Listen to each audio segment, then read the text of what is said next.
C'est pas la seule vérité que j'apprendrai pendant ce voyage qui m'a un peu bouleversée. Je vous ai raconté comment j'ai retrouvé ma famille biologique sur Facebook. Maintenant, il faut sauter le pas et aller au Vietnam, rencontrer ma famille pour la première fois.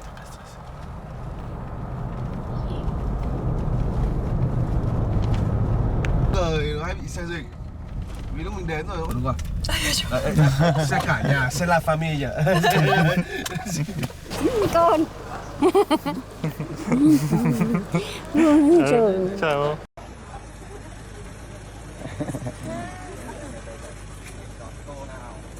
Chào, tôi không được anh.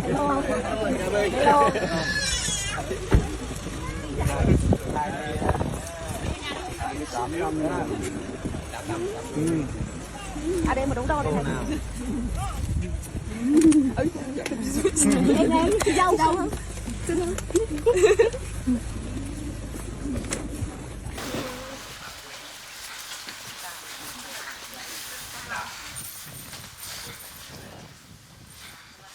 La famille a beaucoup de frères et sœurs.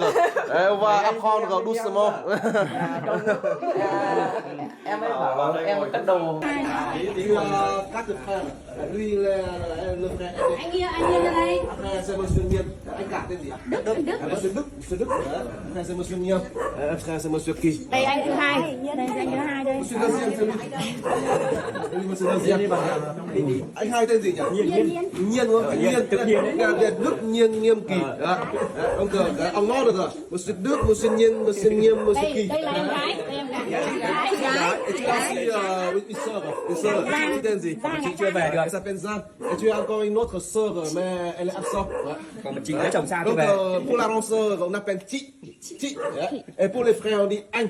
Par exemple, chị Giang, anh Kỳ, anh Nghiêm, anh Đức. Trước kia thì mẹ khó khăn như thế con. Bây giờ con này đấy, bà không ra. Có mẹ vợ của anh Nghiêm. Cái này bây giờ phải bán dịch chứ mẹ nói thế là Đấy, 28 năm bây giờ mẹ con đã được gặp nhau. phải bán dịch chứ mẹ nói thế là Không nói. Vâng. Đây là mẹ của mẹ vợ của anh Nghiêm. Mẹ vợ của anh Nghiêm.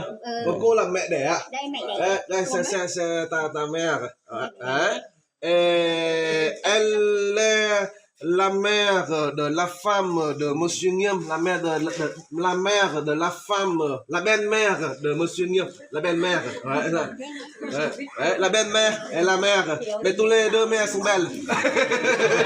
Đây là em gái này, em gái của mẹ này. La sœur de ta mère. La tante, c'est la tante. Dì, gọi dì đúng không ạ? Dì.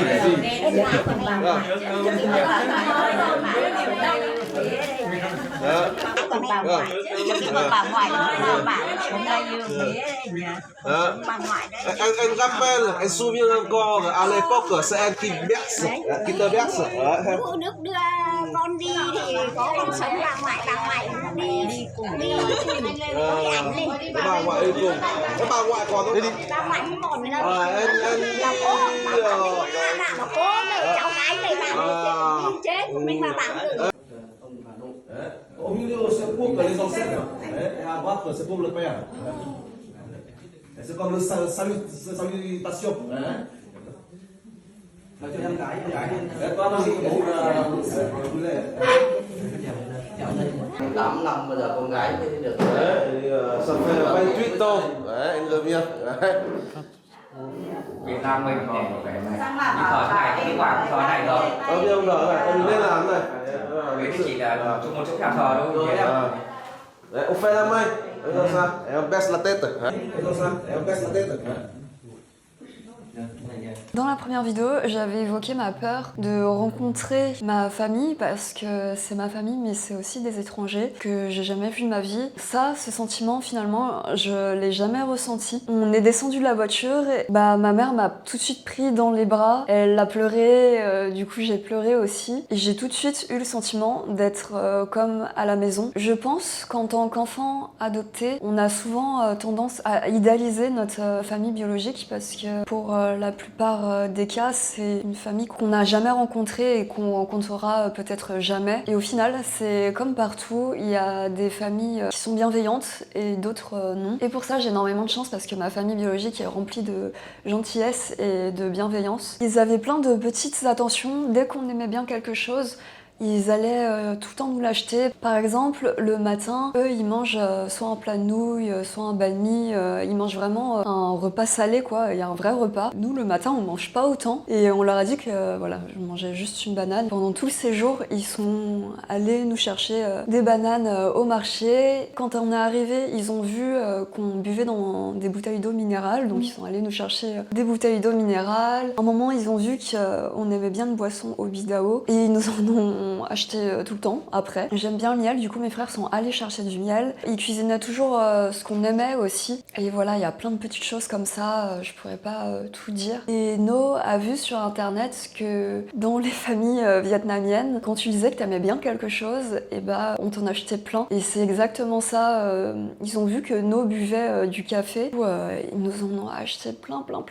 Et ça rentrait pas dans la valise. Le repas mangé, c'est quelque chose qui est hyper important dans la plupart des cultures asiatiques. Et de ce que j'ai vu, c'est hyper important au Vietnam. C'est vraiment un moment où on est réunis, des temps passés en famille. Et on a vu sur internet que c'était un peu le love language des familles asiatiques. Et on l'a vraiment ressenti comme ça. Pour les repas, on mange par terre sur des espèces de tapis. Et il y a plein de plats. Bien sûr, il y a du riz. Parce que ce qui est marrant, c'est qu'en vietnamien, pour dire manger, on dit ăn cơm. Et ăn cơm, c'est manger du riz, mais ça veut dire tout simplement manger parce qu'il y aura forcément du riz. Donc voilà, ils ont des gros cuiseurs de riz. On s'assoit par terre et au milieu, il y a plein de plats différents et beaucoup de plats de viande. Finalement, j'ai été étonnée parce qu'il n'y avait pas tant de légumes que ça. Ils nous disaient tout le temps de manger. On a chacun notre bol, mais les plats sont partagés, donc on se sert chacun dans les plats. Et souvent, ils choisissent les meilleurs bouts et ils nous les donnaient dans nos bols. C'était marrant parce que des fois, il tournait la tête et il avait un bout de viande comme ça qui apparaissait dans son bol. Il voulait vraiment qu'on mange beaucoup. Il nous servait du coup les meilleurs bouts de viande dans nos bols. Donner à manger, c'est vraiment une marque d'affection et une façon aussi de bien recevoir ses invités. C'était marrant parce que du coup, ma mère, à chaque fois, elle donnait des bouts de viande à No, à moi, à tout le monde quoi. À chaque fois, elle donne des bouts et tout, et même quand on a plus faim. Et du coup, c'était marrant parce que avec la mère d'une belle-sœur, bah, elle se donnait les bouts entre elles et tout, et ça se voyait que, en fait, elles en voulaient pas. Donc c'était très drôle. Donc elles aiment bien donner plein de bouts de viande aux autres, mais quand on leur donne trop à elles, bah ça se voit qu'en fait elles ont plus faim. C'était marrant, c'était un peu l'arroseur arrosé. Le week-end où on est arrivé, on a fait un grand barbecue avec ce qu'on appelle en France des rouleaux de printemps, c'était super bon. Ils déposent la nourriture sur les feuilles et puis voilà, on mange tous assis autour des plats. C'est séparé pendant le repas, il y a d'un côté les hommes et de l'autre côté les femmes et les enfants. La plupart du temps pendant les repas, les hommes boivent de l'alcool, les femmes boivent pas d'alcool pendant le repas, sauf exceptionnellement. C'était assez déstabilisant pour nous parce qu'ils mangent pas du riz en même temps que de boire de l'alcool, mais on a réfléchi, on s'est dit c'est un peu bizarre parce que après quand ils se servent le riz après, bah en fait ils continuent à boire de l'alcool. Et voilà, l'alcool je pense que c'est un vrai problème. Les hommes boivent énormément d'alcool. On a vu durant notre court séjour là-bas qu'il y avait pas mal d'hommes alcoolisés et c'est peut-être pour ça qu'il y a plus de petites mamies qui deviennent plus vieilles. Les hommes ils peuvent moins devenir vieux parce qu'en fait ils boivent tellement d'alcool que ça doit causer plein de problèmes de santé. J'ai l'impression que les hommes ont pas le droit de pas boire d'alcool, ou en tout cas c'est très mal vu, et j'ai jamais vu un homme ne pas boire. L'alcool pour les hommes c'est vraiment quelque chose qui est ancré dans la société. Ça me fait penser, un soir on était allé manger chez un de mes frères, il y avait un monsieur qui était hyper alcoolisé. On nous a dit qu'il était tout le temps comme ça en fait, toute l'année. Quand on est parti, il marchait pas droit et il est tombé dans un espèce, pas de ravin, mais c'est les trous là un peu qu'il y a au bord des routes. Du coup on a eu super peur. Il s'est relevé. Ensuite, on était trop choqués parce qu'il a pris son scooter. Il va conduire dans cet état-là, quoi. J'ai l'impression que dans les campagnes, du coup, pour rentrer chez eux, ils rentrent tous alcoolisés sur leur scooter. Ça m'a étonné qu'il n'y ait pas plus d'accidents. Ça nous a bien fait rire et ça a bien fait rire ma mère aussi. On sait pas comment il a fait, mais il a réussi à conduire de chez mon frère jusqu'à chez ma mère. No m'a dit, il a quand même pris du temps pour venir jusqu'ici. Soit il trinque tous les hommes en même temps.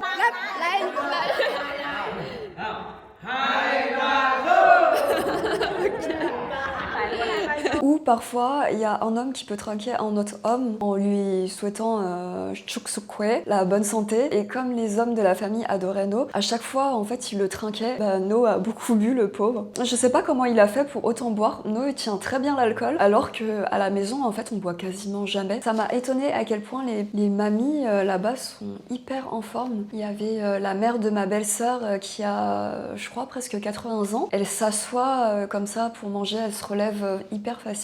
Et à un moment, elle portait aussi je crois que c'était du bambou, je sais plus ce que c'était. Elle les mettait dans une machine pour les faire broyer et ça devait être lourd. Ça m'a étonnée à quel point les femmes là-bas, elles sont en forme et en bonne santé jusqu'à hyper tard. Il y a quelque chose aussi qui m'a beaucoup marqué, c'est la vie en communauté qui est vraiment importante et je dirais même centrale. On a rarement des moments seuls. Et ce qui est marrant, c'est que les maisons sont ouvertes. Par exemple, dans la maison de ma mère, des fois il y avait les gosses, les nièces, les neveux qui habitent à côté, mais aussi du coup les gosses des voisins qui viennent, qui rentrent dans la maison et qui prennent le vélo, qui jouent avec les jouets qui appartenaient à ma nièce. Et des fois, il y avait personne à la maison parce qu'ils devaient aussi aller travailler. On voit les petits gosses qui rentrent, qui vont du coup dans la cour, mais aussi qui rentrent dans le salon, qui se servent, qui prennent des snacks et qui repartent avec un paquet de chips. Quand ma mère était là, dès que les gosses y venaient, elle leur donnait à manger, elle leur donnait des snacks, des fruits. Et c'était pareil pour les adultes aussi. Des fois, il y avait une voisine qui venait et qui récupérait des plantes dans le jardin, qui venait discuter un coup, boire un coup, et puis après elle repartait. Elle se sert un peu comme si elle était chez elle. Et ça va aussi avec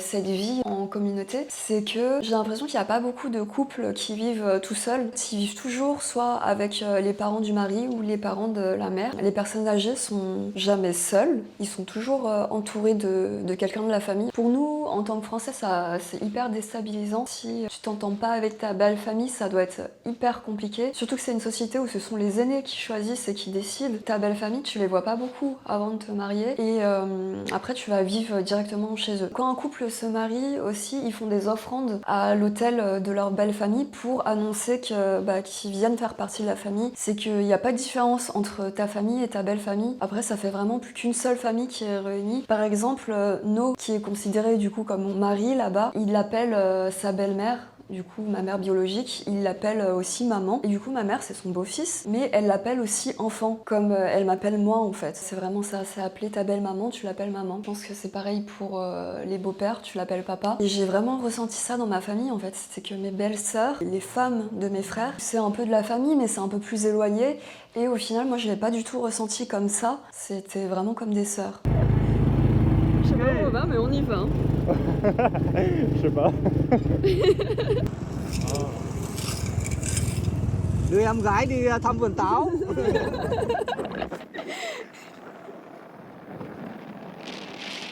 Le premier jour, on est allé cueillir des pommes, c'était très marrant. On a traversé une rivière pour aller jusqu'au verger.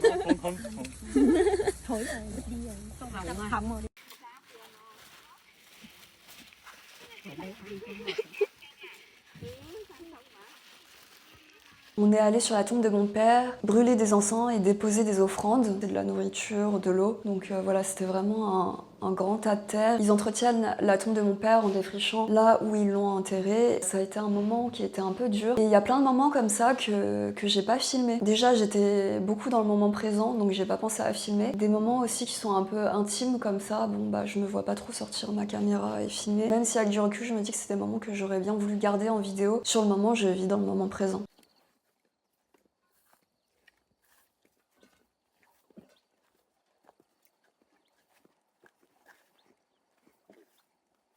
Mes frères nous ont emmenés à un mariage, on n'est pas allé à la cérémonie, mais on est allé au repas. Et ce jour-là, on avait mangé le matin, on a mangé midi, on a remangé vers 14-15 heures, mais à un repas de mariage, il y avait beaucoup de plats aussi. Et le soir, on a remangé.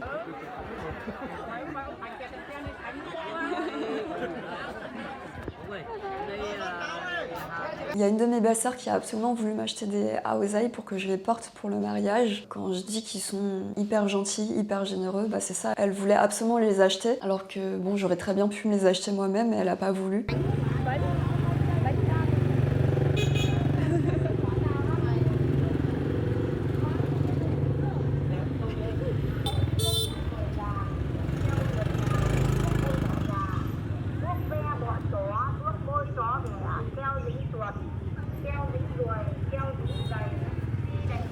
Mon frère et ma belle-sœur nous ont aussi emmenés dans un marché. C'était très sympa, c'est très coloré. Tous les fruits et légumes sont par terre et il y a beaucoup de monde.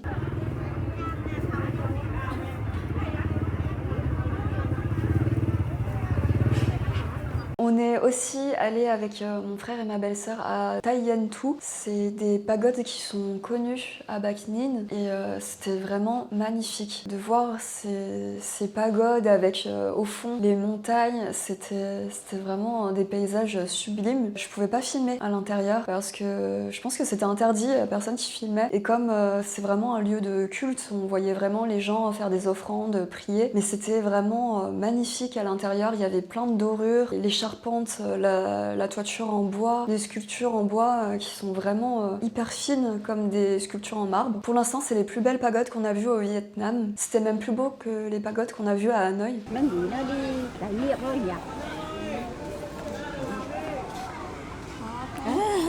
On a aussi visité des pagodes quand on est allé à Haiphong voir ma sœur aînée, qui est celle qui habite le plus loin. Il y avait plus de pagodes en pierre cette fois-ci et c'était aussi magnifique.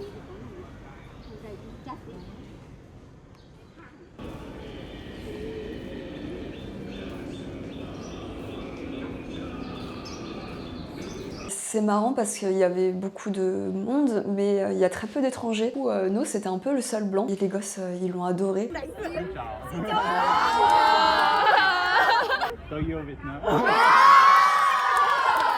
On a passé un peu de temps à Haiphong avec ma sœur.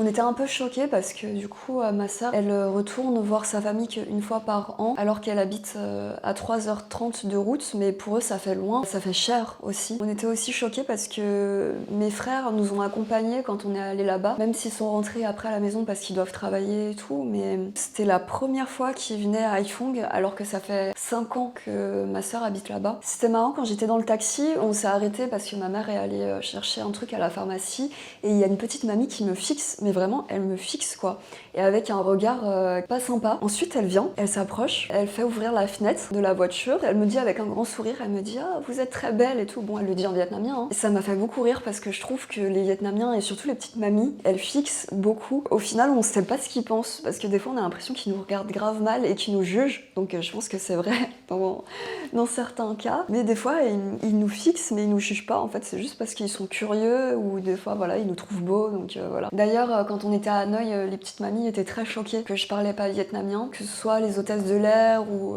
des fois dans les restaurants, ils me disaient vraiment que je ressemblais à une vietnamienne. Donc voilà, on a fait le fameux karaoké. On avait entendu dire que les Vietnamiens adoraient le karaoké, donc du coup on a fait le fameux karaoké avec ma famille et ils ont trouvé que No c'était un très bon chanteur. Mes frères et sœurs, ma mère, ma famille, ils ont adoré No. Ma sœur m'a dit le premier soir qu'elle était rassurée que je sois avec une personne qui est aussi douce et gentille. J'ai un de mes frères qui m'a dit que Marie avait fait preuve d'une grande intelligence en choisissant Bruno comme partenaire. Mes frères ont remercié plusieurs fois No d'avoir pris soin de leur petite sœur. Je suis contente parce que ma famille a adoré No. Je pense que ça les a rassurés de le voir et de voir que c'était quelqu'un d'aussi gentil. Je pense qu'ils étaient un peu choqués qu'on soit pas mariés, surtout quand on leur a dit que ça faisait 11 ans qu'on était ensemble et aussi qu'on n'ait pas d'enfants, parce que là-bas c'est normal de se marier tôt et d'avoir des enfants. Mes nièces et neveux ont adoré No aussi parce qu'ils jouaient avec eux.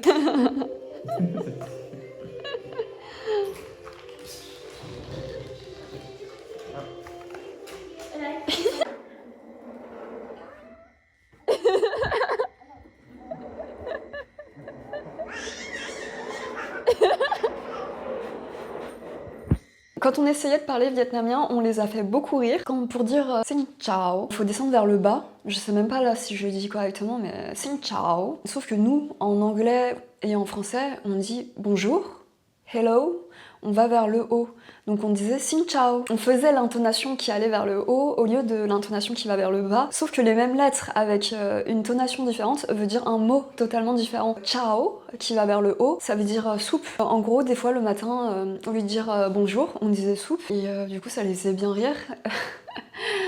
Et il y a aussi le ciao, qui veut dire buffle. Et aussi, à un moment, Bruno revient en panique et tout, et il dit Konga, dit Tam. Ils ont explosé de rire et après ils l'ont raconté à toute la famille, à tout le village. Ça les a fait tellement rire parce que en fait, Konga, ça veut dire poulet et dit Tam, c'est se laver. Bruno a dit le poulet est en train de se laver, alors qu'en fait, il voulait juste dire qu'il y avait un poulet dans la salle de bain. Du coup, moi j'avais l'image d'un poulet qui était en train de se laver et tout.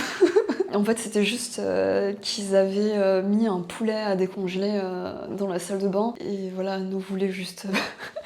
juste le dire. C'est très difficile d'apprendre le vietnamien parce que on n'a pas l'oreille en fait. C'est difficile d'entendre les différentes tonations quand on n'a pas l'habitude. On savait jamais à l'avance ce qu'on allait faire dans la journée parce qu'ils communiquaient pas beaucoup sur qu'est-ce qu'on allait faire. Et quand ils nous disaient bon on va là, on savait pas à quelle heure on partait. En fait on savait jamais à l'avance où on allait, ce qu'on allait faire. Donc c'était vraiment l'aventure. Qu'est-ce que tu as à nous montrer? Waouh! Je sais pas à quoi ça sert, mais je crois que ça sert à soigner un truc. Je sais pas, en tout cas il faut qu'on récupère ça. Il y a un jour aussi où mon frère nous emmenait avec lui en forêt. Ça se voyait qu'il était dans son élément, qu'il adore passer du temps en forêt. Il souriait énormément. À un moment, on marchait, on entend des bourdonnements d'abeilles. C'est fou parce que du coup, il a tout de suite su qu'il y avait une ruche qui était pas loin. Donc il a tourné hors du chemin et il a tout de suite trouvé la ruche. C'est incroyable parce que en fait, moi j'ai juste entendu une abeille et il a tout de suite su où était la ruche tout de suite. Donc il est allé récupérer du miel. On a marché dans la forêt, on a récupéré des jeunes pousses de bambou.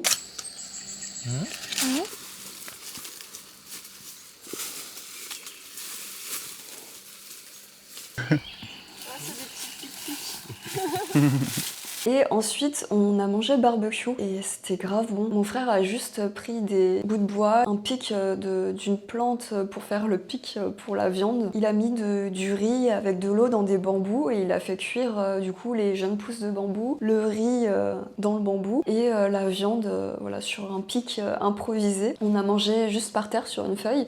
C'était super bon. Et c'est là que tu te dis que en fait, on peut faire à manger avec des choses qu'il y a dans la nature et avec ce qu'on trouve. Mời cả nhà nhá. Không có rượu. Không có rượu. Không có rượu. Ngon không? Rất ngon. Rất ngon. Pendant le séjour, au final, j'ai pas beaucoup dessiné. J'aurais voulu plus dessiner, mais au final, on n'a pas eu beaucoup de temps. Mais j'ai quand même pu faire quelques dessins, des fleurs. Il y a des dessins que j'ai donnés à mes nièces. Un bananier. J'ai aussi fait le portrait de ma nièce qu'on appelait Chip. Elle était vraiment trop mignonne.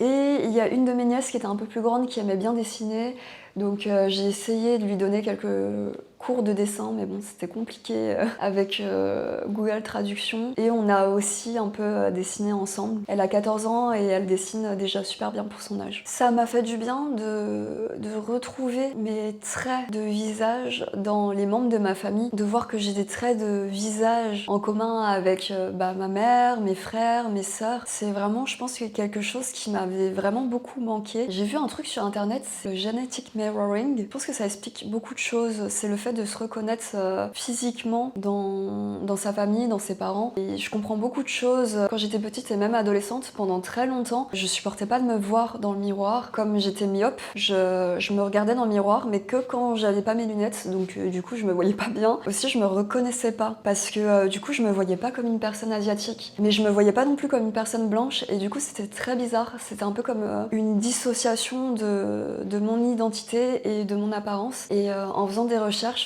j'ai vu que c'était normal et qu'il y avait beaucoup de personnes adoptées qui avaient ça. On m'a beaucoup dit que je ressemblais beaucoup à ma sœur qui était la plus proche de moi en termes d'âge. Quand j'étais petite, j'étais dégoûtée de ne pas avoir les cheveux lisses comme toutes les autres asiatiques.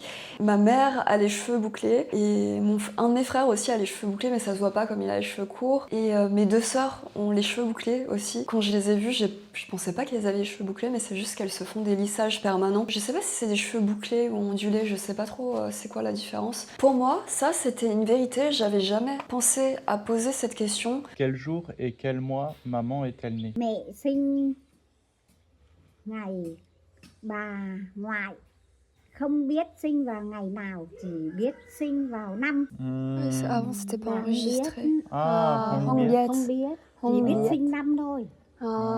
Không biết ngày tháng đâu. Bên đây mẹ không tổ chức đâu. Bên Việt Nam quên nói lại. On va recommencer. Đây là Marie này, mẹ bảo Marie nhá. Marie sinh vào mùng 10 tháng 10 năm 98 tháng 10. Tháng 10. Năm Marie? Marie. Marie. Nói nặng. Attends. Attends, bro. Bah, dis, Marie n'est pas née le 29 novembre. Marie n'est pas née le 29 novembre. Marie sinh ngày 29 tháng 11 phải không? Không, Hein? 10. Mùng 10. Mùng 10 tháng 10. Mùng 10 tháng 10. Attends, je vais lui montrer ma carte d'identité. Ah, Cũng được. c'est parce que tu as eu le certificat de naissance le 29. Cũng được. Ah, choquée. Mais je suis née le 10 octobre. Marie est née le 10 octobre, mais le certificat a été délivré le 29 novembre. À, thế à? Thế ở trên làm sai. Ở trên làm sai. Không biết. Bố không không biết. biết.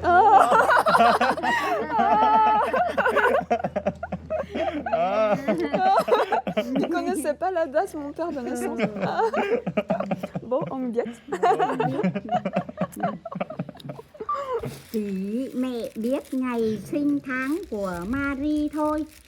Quand je suis arrivée, j'ai demandé à quelle heure j'étais née parce que je voulais savoir quel était mon ascendant astrologique. J'ai pas pensé à demander si c'était bien ma date d'anniversaire parce que c'est quelque chose que je remettais pas forcément en question. D'apprendre que j'étais née le 10 octobre au lieu du 29 novembre, ça a été un choc. Imaginez, pendant 27 ans, vous fêtez toujours votre anniversaire le même jour et vous pensez que vous êtes né tel jour et c'est un fait quoi, ça a toujours été comme ça et puis d'un coup en fait ça l'est plus. Même avec l'effet Barnum, je me suis jamais vraiment retrouvée dans le signe astrologique du Sagittaire, mis à part le symbole du cheval et tout, comme j'ai fait l'équitation pendant 10 ans et que j'adore les chevaux et tout, je me retrouvais pas beaucoup dans ce signe et maintenant je comprends pourquoi. Je suis pas du signe Sagittaire, mais je suis du signe Balance et apparemment les Balances, ils aiment bien la mode, c'est aussi souvent des peintres et des artistes. Voilà, je me reconnais vachement plus dans ce signe astrologique. Je sais pas pourquoi, mais j'ai jamais aimé fêter mon anniversaire. Il y avait peut-être un certain malaise inconscient par rapport à une date d'anniversaire que je fêtais en fait qui n'était même pas la mienne. Du coup je sais pas quel anniversaire fêter. Est-ce que je commence à fêter mon anniversaire le 10 octobre ou je fête mon anniversaire le 29 novembre comme je l'ai toujours fêté? Ça me perturbe maintenant quand on me demande pour des papiers ma date de naissance, je dis automatiquement le 29 novembre. J'ai toujours un bug dans ma tête à me dire en fait c'est pas mon jour de naissance. Ça a été un choc pas que pour le signe astrologique et le fait que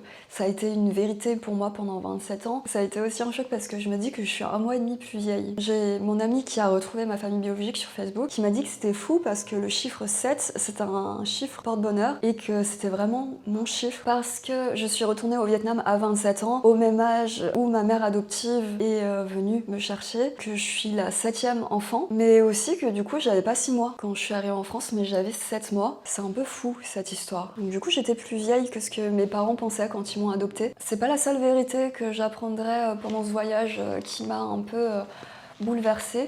Contrairement à ce que peuvent dire beaucoup de personnes, l'adoption c'est pas un conte de fées. C'est beaucoup de souffrance pour l'enfant adopté. J'en ai parlé un peu dans ma première vidéo des conséquences que ça a eu sur moi d'être une enfant adoptée. Voilà, que ça a été dur pendant l'enfance et l'adolescence. J'en parle un peu plus dans cette vidéo. Ça a des conséquences sur ma vie jusque maintenant. J'ai un problème vis-à-vis de l'abandon et j'ai du coup un problème par rapport à l'attachement. J'ai du mal à créer des liens profonds avec d'autres personnes, même si des fois ça arrive comme avec Ino. Mais voilà, c'est dur pour moi parce que du coup j'ai peur de m'attacher et d'être rejetée et abandonnée après. C'est quelque chose que j'ai réalisé beaucoup plus tard, que c'était vraiment quelque chose qui était inconscient en fait. Voilà, il y a beaucoup de souffrance aussi venant de la part des parents adoptants. C'est un parcours qui est difficile, le fait de pas avoir d'enfants biologiques comme ils le souhaitaient au début. Le parcours administratif de l'adoption, c'est quelque chose qui est difficile. Bon, même si c'est bien hein, de pas pouvoir adopter comme on adopte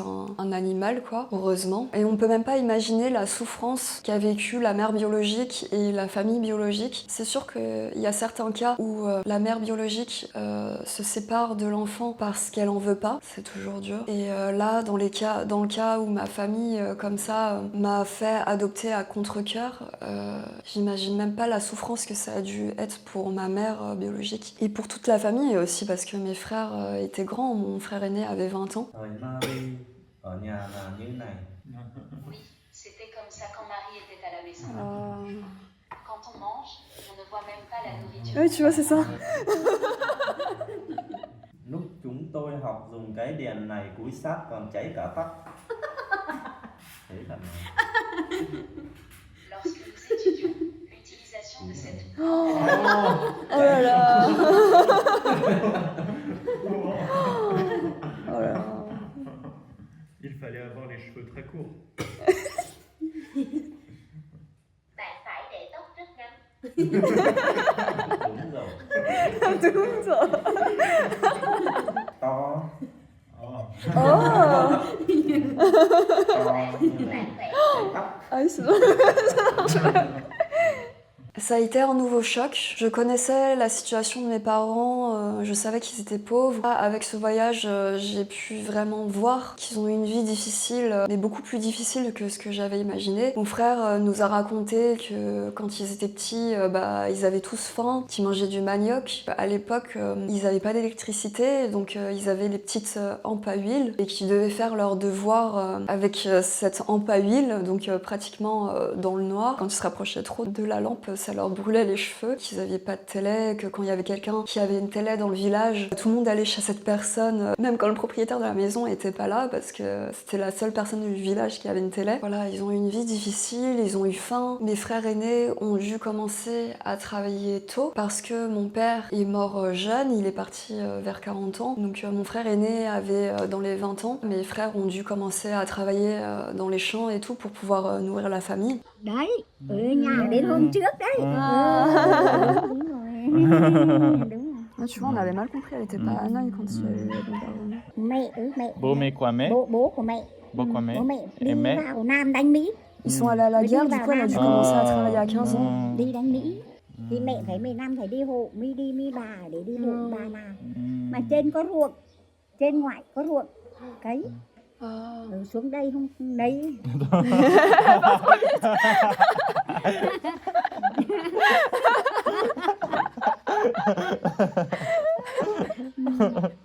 Lúc mẹ ở trên ngoài có ruộng cấy, có gạo ăn.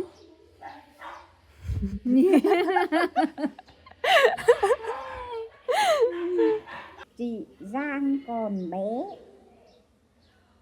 chị Giang bảo mình ăn sắn thế á.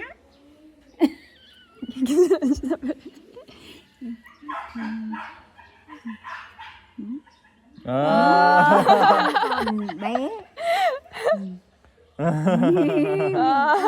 Thôi á.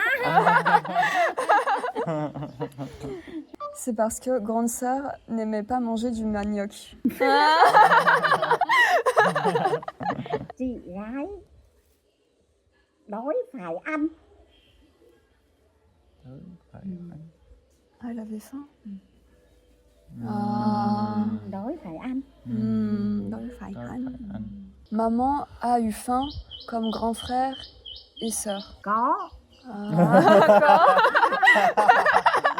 Có. Maintenant, maman est apaisée car elle n'a plus à avoir faim.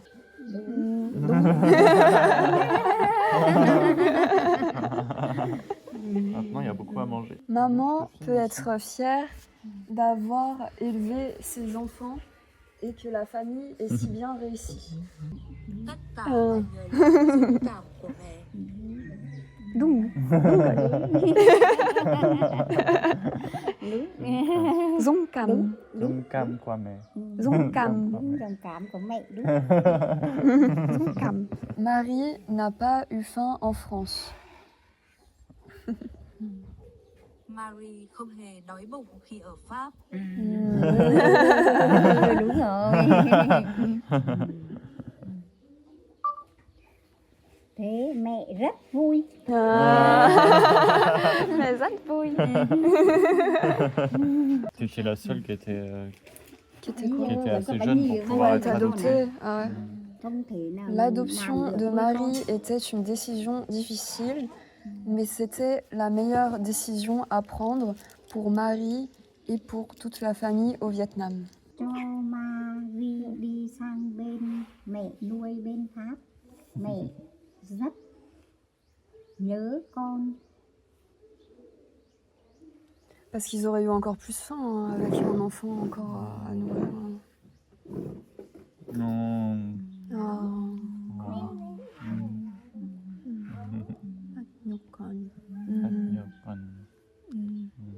Marie ở bên Pháp với mẹ nuôi cứ ăn cứ lớn là mẹ vui rồi.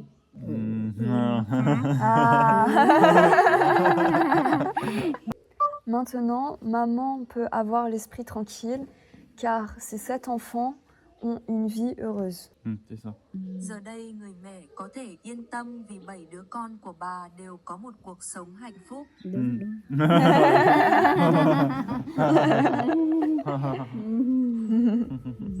Mẹ cũng cảm ơn mẹ nuôi của con ở bên Pháp đã nuôi con thành người. Mẹ rất vui. Rất vui. Mẹ rất cảm ơn bố mẹ nuôi của Marie đã cho Marie ăn học thành người. Marie remercie sa maman du Vietnam d'avoir été si courageuse. Lúc mẹ bên Việt Nam này khó khăn cũng phải dũng cảm cho Marie sang bên Pháp. Phải dũng cảm. Dũng cảm. Khó khăn. Mẹ là dũng cảm. Mẹ phải dũng cảm. Mẹ là rất dũng cảm. Mẹ rất dũng cảm. Rất dũng cảm. Lúc Marie đi sang mẹ nuôi Pháp cho cái bánh, Marie vội vàng cho vào mồm.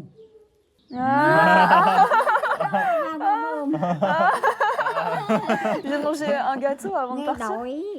Lúc Marie xong lúc ở nhà không có gì ăn đói. Thế là mẹ mua một cái bánh đằng này cho mẹ nuôi mẹ nuôi Pháp mới mua bánh cho Marie ăn vội vàng cho vào mồm. Et Marie.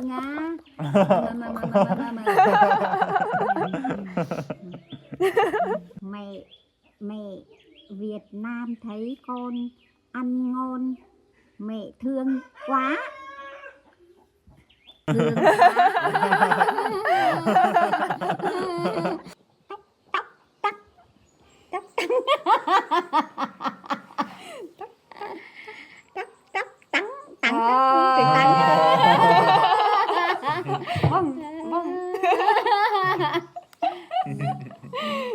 Người này bây giờ nó mới mọc, bây giờ nó mọc tóc bạc.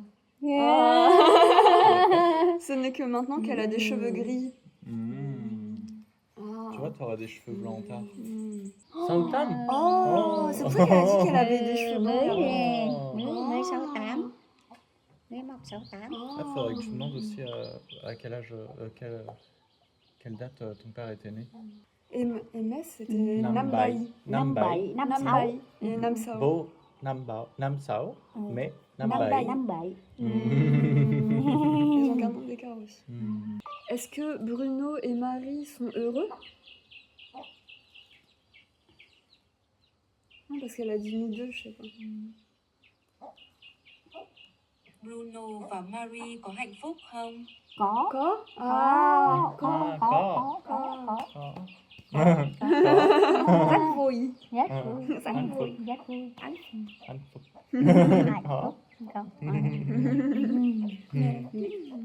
đi ngủ đi đi ngủ đi Mẹ đi ngủ. Mẹ đi Thế con ngủ. đi ngủ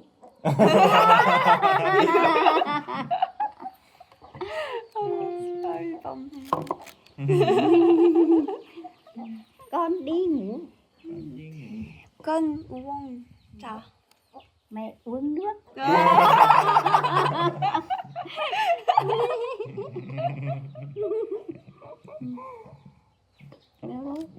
thế rồi á. Pour l'histoire, mon père était déjà malade. Il allait à l'hôpital et c'est à l'hôpital une personne qui lui a parlé de l'adoption. Et comme j'étais la plus jeune des frères et sœurs, j'étais encore adoptable. Cette personne lui a dit qu'il pouvait faire adopter son bébé si c'était vraiment trop dur. Puis ils ont fait les démarches pour me faire adopter. Sauf que là j'ai appris qu'en fait ils avaient changé d'avis. Mes parents voulaient me garder, sauf que c'était trop tard. Ils avaient déjà signé les papiers administratifs et tout et qu'ils pouvaient plus faire marche arrière. Je savais qu'ils m'avaient laissé à contre-cœur, mais de savoir au point qu'ils avaient même changé d'avis et qu'ils voulaient en fait ne plus me faire adopter, c'est vraiment quelque chose de totalement différent. C'est triste parce que ma mère m'a dit que mon père pensait beaucoup à ça et que ça aggravait son état de santé. Donc je pense qu'il ruminait beaucoup et que ça l'a pas aidé à être en bonne santé, même si je pense que de toute façon il aurait pas survécu, mais voilà, je pense que ça a empiré son état de santé. En fait, même avec tout ce qu'elle m'a raconté, je peux pas imaginer à quel point la vie de ma mère biologique a été difficile. Elle a commencé à travailler dans les champs avec sa mère à 15 ans parce que son père était parti faire la guerre. Elle disait qu'enfant, elle portait sur son dos le bois de la maison pour construire la maison et qu'enfant, elle entendait tout près les bombes des Américains qui tombaient. Donc voilà, elle s'est mariée à 20 ans quand mon père est revenu de la guerre. Elle a eu son premier enfant à 22 ans. Elle a quand même eu 7 enfants et elle a vécu une vie difficile parce qu'elle a dû travailler dans les champs. Élever 7 enfants, c'est difficile. Ma mère, comme mes frères et sœurs, ils ont beaucoup eu faim. Et en plus, son mari est mort jeune. Il est parti vers 40 ans. Donc elle s'est retrouvée seule avec tous ses enfants. De devoir abandonner un bébé à contre-cœur en plus, j'imagine même pas à quel point ça a dû être dur. Je pense qu'elle a surtout voulu te sauver et pas t'abandonner, tu vois.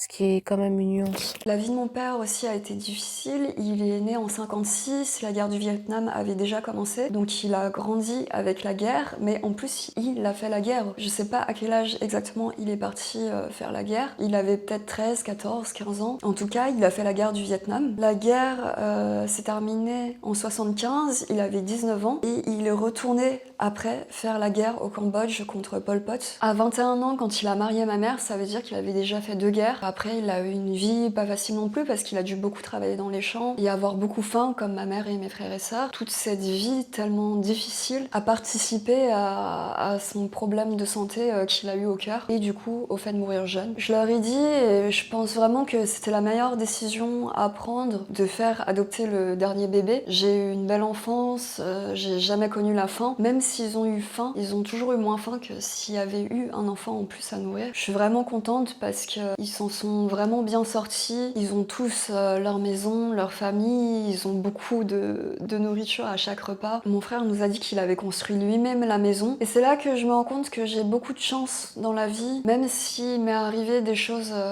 qui sont quand même difficiles, des choses que je pourrais peut-être pas forcément parler en vidéo. Au final, j'ai quand même énormément de chance. Je pense que c'est rare pour un enfant adopté de retrouver sa famille biologique. Et j'ai aussi la chance que ma famille biologique soit aussi gentille. J'étais trop dégoûtée de pas pouvoir être allée à Katba. J'avais vraiment très envie de faire du canoë et tout. Mais No m'a dit, au final, Katba c'est que des pierres. Et les moments que tu passes avec ta famille, ils sont uniques. Je sais pas quand je pourrai revenir. Donc c'est vrai que No a raison, ces moments sont précieux.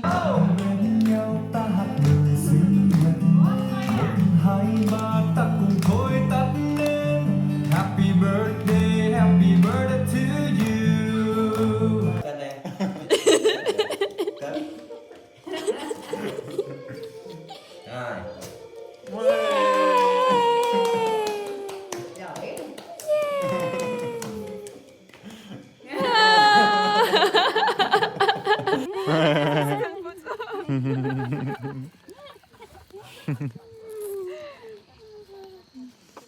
J'ai pas filmé le départ parce que ça a été hyper difficile et dans les moments comme ça, on pense pas du tout à sortir sa caméra et dire oh regardez comme je suis triste. Mais franchement, moi j'avais pas du tout le cœur à ça. J'aurais pas pensé que j'aurais pleuré autant. La veille de partir, en fait, je sais plus pourquoi, mais j'ai discuté avec ma mère le soir avant de manger. On a pleuré, on s'est pris dans les bras. C'était super dur. Ensuite, on a mangé, ça allait un peu mieux, mais le soir, il y a plein de gens qui sont venus du coup pour nous dire au revoir. Bon, j'étais pas prête psychologiquement, je savais pas qu'il y avait autant de monde qui allait venir. Le fait d'avoir parlé à ma mère juste avant, ça a déclenché quelque chose et j'ai commencé à pleurer et j'ai plus réussi à m'arrêter de pleurer. J'ai vraiment pleuré toute la soirée. Ça a fait de me voir comme ça a fait pleurer aussi toutes les femmes. Toutes les femmes de la famille et les femmes qui étaient venues nous dire au revoir. Les au revoir étaient assez émouvants. Ce qui me rend le plus triste, c'est que quand je reviendrai, je sais pas si il y aura tout le monde, si ma mère sera là, si mes frères et sœurs seront tous là, s'ils seront aussi en bonne santé comme ça. Mais du coup, c'est dur aussi de se dire que c'est ma famille, mais que je les reverrai pas souvent et que je sais pas s'ils seront tous là la prochaine fois que je reviendrai. Il y a quand même le matin où ça a été dur, où j'ai pleuré parce qu'en fait j'ai vu ma tête, j'ai pas supporté. Parce qu'en fait j'avais les paupières tellement gonflées d'avoir pleuré toute la soirée que du coup ça m'a fait repleurer le matin aussi de me voir dans cet état-là. J'étais dans la chambre, je voulais pas sortir parce que je voulais pas qu'on me voie comme ça. Je sais pas trop comment elle a su, mais ma mère est tout de suite venue dans la chambre. Je pense qu'elle savait que j'allais pas bien. C'est vraiment ça, c'est vraiment l'instinct d'une mère qui ressent que son enfant va pas bien. Comme j'avais pleuré toutes les larmes de mon corps la veille, le jour du départ a été un peu plus facile de vraiment dire au revoir. Même si voilà, mes belles-sœurs ont versé quelques larmes encore. Et moi aussi du coup, parce que quand je vois quelqu'un pleurer, ça me fait pleurer. Ma mère et mon frère sont venus avec nous dans le taxi, nous accompagner jusqu'à Hanoï. Pour eux, ça a fait énormément de voitures parce qu'ils ont fait l'aller-retour. Et en sortant du taxi, au moment de dire au revoir quand on était à Hanoï, ça a été dur aussi parce que ça se voyait que ma mère était triste et tout. Il n'y avait pas d'endroit où se garer, du coup le taxi nous a déposés sur la route et du coup on a dû partir et voilà. C'était peut-être plus facile au final comme ça. Cette vidéo va me demander un travail colossal au montage, mais bon, je fais ça pour garder des souvenirs. N'hésitez pas à liker, commenter et à vous abonner à la chaîne pour soutenir mon travail. Et je vous dis à bientôt pour une prochaine vidéo.